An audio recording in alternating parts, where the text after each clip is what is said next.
Fala pessoal, bem-vindos a mais uma aula do nosso curso de farmacologia, né? E em continuidade com a aula passada, a gente está discutindo aqui sobre vício, adição a drogas, vício em drogas, né? Drogas, no caso aqui, podem ser narcóticos ou até mesmo drogas prescritas para tratarem condições crônicas, tá?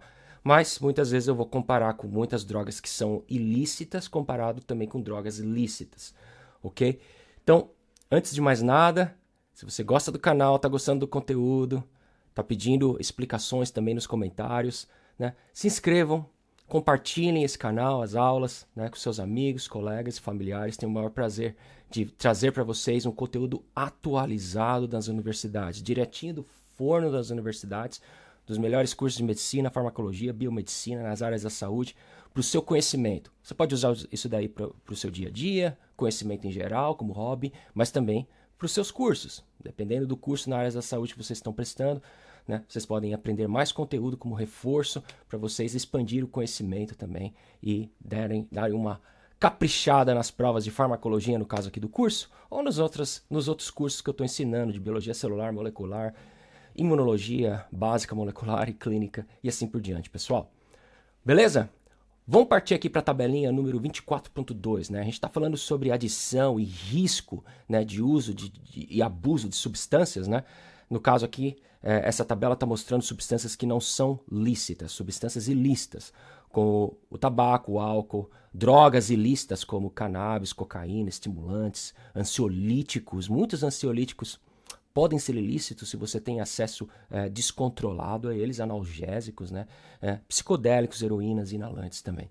Então, essa tabela mostra 3 valores separadamente aqui. O percentual de alguma vez que foi usado, né? Então, dependendo do acesso, da disponibilidade dessas drogas, né? A primeira coluna aqui está mostrando o percentual da população que geralmente tem um primeiro acesso a essas drogas. Aí, claro, né, que você vê que o tabaco e o álcool têm valores muito altos, né, porque são substâncias altamente disponíveis, né, estão amplamente disponíveis aí fora. Tá? Não é porque elas são necessariamente menos perigosas, elas também são perigosas, principalmente a longo prazo, né? Então, mas se você toma álcool apenas uma vez, você não precisa nem repetir, você fica grogue e vai dirigir, né? Caramba, isso é suicídio, né? Você não pode fazer isso, né? Então, essas drogas sim são perigosas, mas aqui, na verdade, ever used é alguma vez já usada, né? Então, muita gente já bebeu algum álcool ou deu uma tragada, né? Então, alta frequência na população de a população ter experimentado uma dessas 2 drogas. Então, essa é a coluna número 1, né? Essa primeira coluna. Já a coluna número 2, ela vai mostrar o quê, pessoal? A proporção da população geral que desenvolveu vício ou adição, tá? Então, estamos falando aqui de uma escala populacional, isso aí depende diretamente do tamanho da população, o número de pessoas que teve contato com a droga, isso não é percentual de vício ou chances de você ou de alguém ter um certo vício. Esse é o percentual da população ter vício nisso. Obviamente, se a população tem maior acesso ao tabaco e ao álcool, maior vai ser a probabilidade de vício da população para essas 2 drogas. Então, essas 2 colunas são meio que equivalentes no que dizem em termos de maior e menor número, né? Ou valores na escala dessas diferentes drogas. Já a terceira coluna é mais relacionada à própria droga em si, ao risco que o próprio fármaco, a própria droga, ela vai ter do ponto de vista farmacológico induzir vício ou adição. Esse valor indica, entre as pessoas que experimentaram a substância, quantas, na verdade, evoluíram para o estágio de adição. Então, você vê aqui, só para comparar, né, que apesar de alguém alguma vez já ter experimentado o tabaco ou o álcool, e numa população, né, o percentual de pessoas com maior vício realmente é no tabaco ou no álcool, porque tem maior acesso, né? O risco de adição, por exemplo, do álcool é de 15,4%, quimicamente no aspecto farmacológico, por exemplo, comparado com uma heroína, que é 23%. Ou seja, a pessoa individualmente tem muito maior risco de desenvolver vício e adição à heroína do que ao álcool, né? Ou outras drogas ilícitas como cannabis, por exemplo. Tá? Você pode ver, né?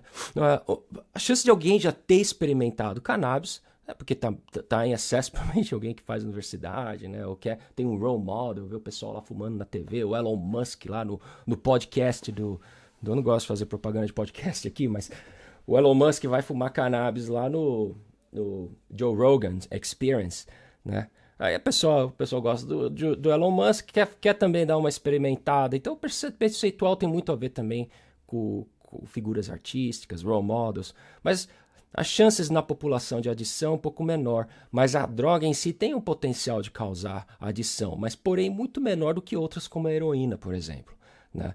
Então, isso aqui é muito interessante para vocês verem, assim, né, de acordo com acesso, né, proporção da população que realmente acaba se viciando e o potencial farmacológico da droga em si, tá bom? Curiosidades. Agora, vamos partir para uma outra parte da aula que tem a ver com essa figurinha aqui, ó.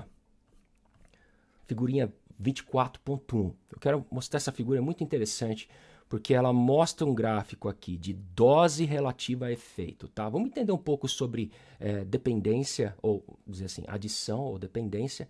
A gente vai discutir um pouco também aqui sobre overdose, né? Onde é que entra a overdose nessa história aqui? Falar de tolerância, sensitização da droga, enfim.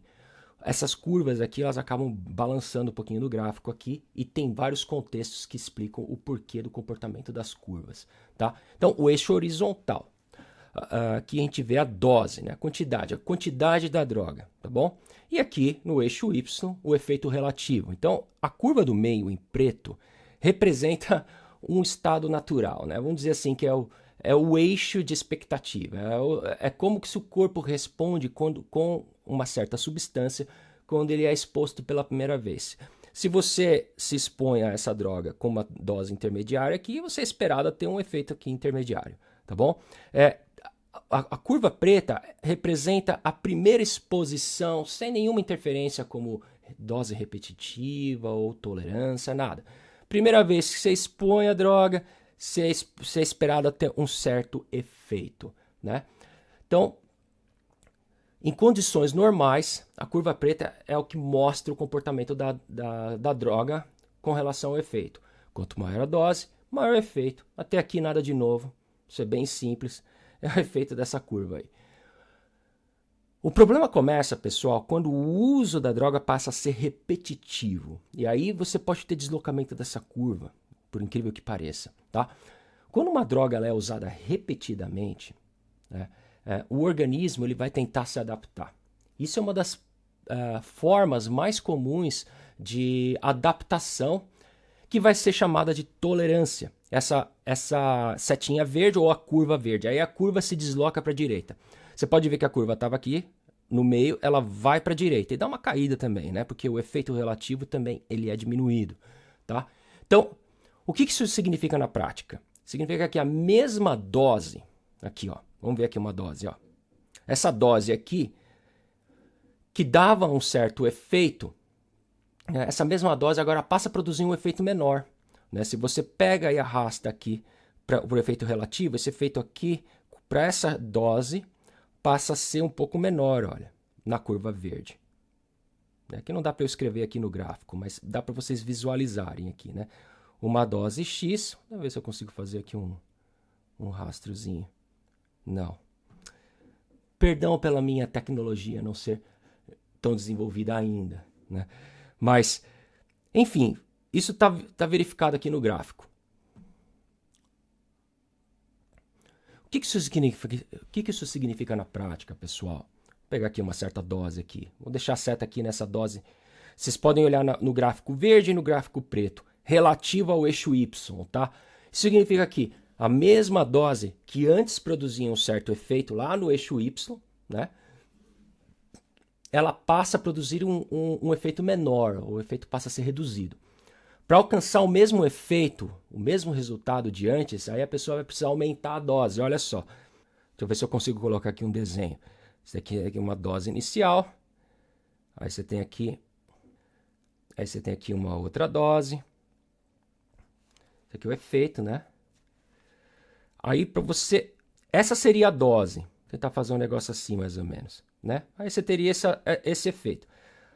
Mas, se você começa a fazer o uso repetitivo, o corpo desenvolve o quê? Tolerância. Aí o próximo efeito agora vai ser um pouco menor, olha, né? Você não tem mais aquele efeito maior aqui, você passa a ter um efeito menor. Para você, no contexto de repetição da curva verde, para você ter aquele mesmo efeito, você vai ter que vir com uma outra dose aqui, uma dose bem maior, mais ou menos nessa posição aqui do gráfico. Ó. Tá vendo? Você vai ter essa dose aqui maior para você ter esse efeito, né? Igual que você tinha antes no começo do tratamento ou no começo do uso, né? Então, esse é o fundamento farmacológico da escalada da dose, escalada de dose, tá? E agora vem um ponto crítico muito importante que eu quero dissecar nessa curva aqui, pessoal. Vocês vão entender, isso é muito bacana. A tolerância, né, pode ser de diferentes tipos, né? A tolerância ela não se desenvolve de forma igualmente para todos os efeitos de drogas, né? Alguns efeitos, por exemplo, de euforia, né, causado por opioides, né? O organismo vai tentar desenvolver uma tolerância mais rapidamente para esses efeitos de euforia. E outros efeitos, como por exemplo depressão respiratória ou alterações cardiovasculares, o organismo tem menos tolerância para isso, entende? Então, se você desenvolve tolerância mais rápido para euforia, aí você, ok, eu tô com euforia, tô com tolerância para isso, né? Eu preciso tomar uma dose mais alta.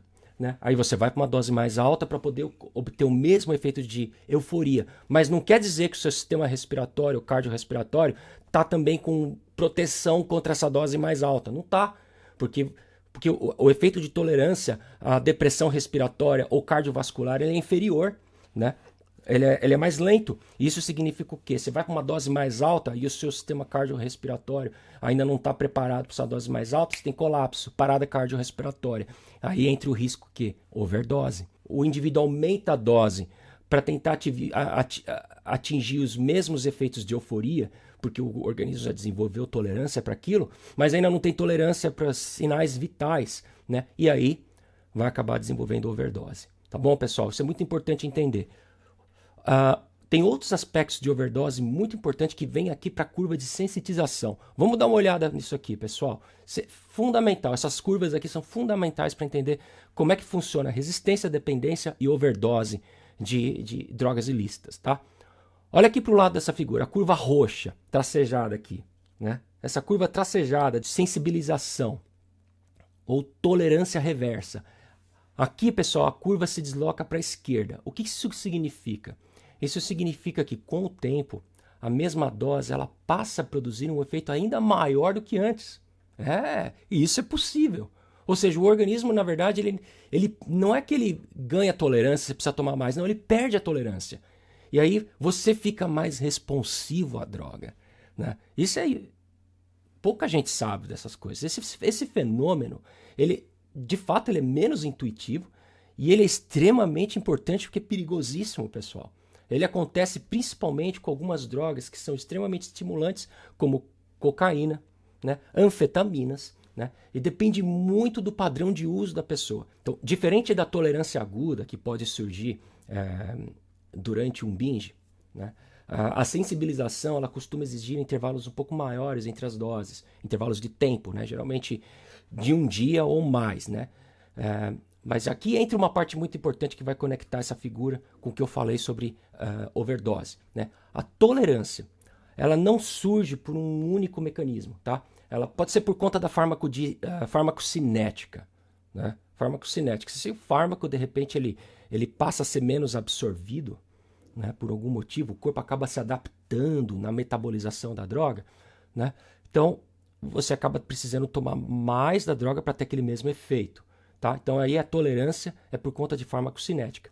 Mas existe também tolerância por farmacodinâmica, né? Quando o sistema nervoso, por exemplo, ele acaba se adaptando, tem menos receptores, menor acoplamento entre receptor e droga, então você tem menos resposta celular. Aí a dose está lá, mas o efeito é menor, e você intuitivamente acha que tem que tomar mais dose, mais o fármaco, mas porque o alvo da droga acabou sendo diminuído na nossa própria célula. Tá? A tolerância de farmacodinâmica. Né? A tolerância ela também pode ser aprendida. Né? O cérebro, isso é muito importante, o cérebro ele aprende a compensar o efeito da droga. Né? Um exemplo muito clássico é a tolerância ao álcool, tolerância comportamental ao álcool. A pessoa aprende a funcionar apesar do prejuízo motor, até um certo ponto. Né? Então, aqui nessa figura, né, essa figura ela conversa diretamente com esse conceito de tolerância condicionada, né, que é perigosíssimo, pessoal. tolerância condicionada. E eu vou explicar por quê. Né? Se a pessoa sempre usa a droga, por exemplo, no mesmo ambiente, né, o cérebro começa a antecipar o efeito da droga e ativa respostas compensatórias antes mesmo da pessoa começar a usar essa substância. Né? E aí você tem o deslocamento de tolerância para a direita. Mas isso é porque o ambiente, o cérebro está já vendo o ambiente, associa o ambiente onde essa substância é geralmente utilizada e já dispara mecanismos compensatórios. E isso treina o indivíduo ou o usuário a falar assim, ok, eu estou com uma certa tolerância, a minha curva está indo para a direita, eu vou começar a usar uma dose mais alta para poder adquirir aquele efeito. Né? Aquele efeito que eu tinha antes, né? O meu corpo já está condicionado. Aí que está o problema, porque se a pessoa pega essa droga agora e troca de ambiente, por incrível que pareça, pessoal, ela está com essa droga, com essa substância, vai utilizar naquela dose que ela aprendeu, ela pensa que conhece a droga, não, eu estou acostumado, meu corpo está acostumado com essa droga, está acostumado com essa dose. E ela pensa que manja da dose, que está acostumada e tal, vai usar essa mesma substância num outro ambiente. Mas aí o cérebro não desenvolve o mecanismo compensatório naquele ambiente. Não existe os disparos compensatórios do ambiente para induzir tolerância. Aí a pessoa entra numa dose mais alta e vai ter um efeito muito maior do que teria se tivesse os mecanismos compensatórios que estão ausentes.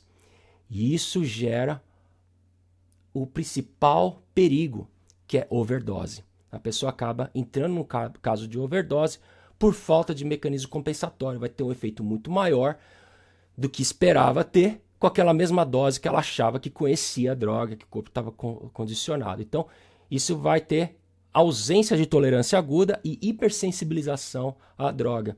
Né? Isso é perigosíssimo. É uma causa de overdose muito comum. Tá? Então, por fim, essa figura, pessoal, mostra o balanço entre sensitização e tolerância a partir de um efeito esperado de primeira exposição. Efeitos metabólicos ou farmacodinâmicos, farmacocinéticos podem induzir tolerância, né? Mas efeitos ambientais também podem induzir tolerância. E se você não está no ambiente favorável à tolerância, você é exposto a um outro ambiente, a curva se desloca para sensitização ou sensibilização, você se torna mais sensível aqui entre o risco de overdose. E na próxima aula a gente vai usar essa mesma lógica para poder dar uma desvendada maior sobre a abstinência, a recaída, por que o cérebro ele puxa a pessoa de volta para o uso do mesmo medicamento depois de um longo período sem a droga. Né? Vamos dar uma olhadinha mais sobre essas questões nas próximas aulas. Tá? E eu vou trazer exemplos de fármacos e drogas, narcóticos, para vocês entenderem melhor como isso funciona. É muito importante ter essa informação para vocês não encostarem nessas substâncias. Tá? Que o amigo tá fumando ali. Cara, não vai fumar esse negócio. Tá cheirando aqui o pó. Não faz isso. Tá? Essas drogas são altamente viciantes pelo poder farmacocinético que elas têm, pela capacidade de de darem aquele momento de euforia, né, que vai compensar a falta que você tem na vida, né, por um momento, por uns 5 minutos, 10 minutos, mas a sua causa é crônica, né? Não é aguda, sua causa é crônica, você tem problemas que precisam ser resolvidos em terapia, ou questões sociais, partes da vida social que estão faltando, né? Família, sociedade, esportes, lazer, descanso, trabalho significativo. Tenta preencher sua vida com isso. Eu sei que é difícil, mas tenta. Né? Porque ir através de substância, né? Isso é um caminho, é uma porta aberta. Né? É uma porta aberta e descida íngreme, né? para a morte. Tá bom? Toma muito cuidado com isso. Não vou mexer com essas coisas, pessoal. Acho que o conteúdo da aula aqui é informativo, né? E também é para trazer awareness, que a gente fala do inglês. Né? É informativo para vocês tomarem cuidado, para vocês não mexerem com essas coisas. Tá? Para vocês saberem como é difícil depois sair do vício causado por tolerância e onde gera o risco de overdose, né? Em diferentes contextos no uso dessa substância. A melhor coisa que tem, conhecer o que isso causa para você nunca encostar nesses negócios. Tá? E depois vocês poderem ajudar também quem não sabe, né? Levar essas informações para seus amigos, né? conhecidos que vocês veem que estão, infelizmente, fazendo uso abusivo dessas substâncias ilícitas, o entendimento do que isso faz é o primeiro passo para te dar um certo motor emocional, motor cognitivo para você parar um pouco. Isso aí realmente, olha só o porquê que isso faz mal para mim. Agora eu entendo a desgraça que esse negócio é, né? E isso dá uma certa motivação, uma força maior interior para a pessoa tentar fugir do vício, tá bom? O que é difícil. Precisa de apoio social muito grande. Espero que vocês tenham gostado do conteúdo dessa aula. E não se esqueçam de compartilhar, se inscreverem, né, dar aquele like básico e façam uso dos comentários para sugestões, perguntas. Tenho o maior prazer em vir aqui e responder para vocês. Aquele forte abraço e até a próxima aula. Tchau, tchau.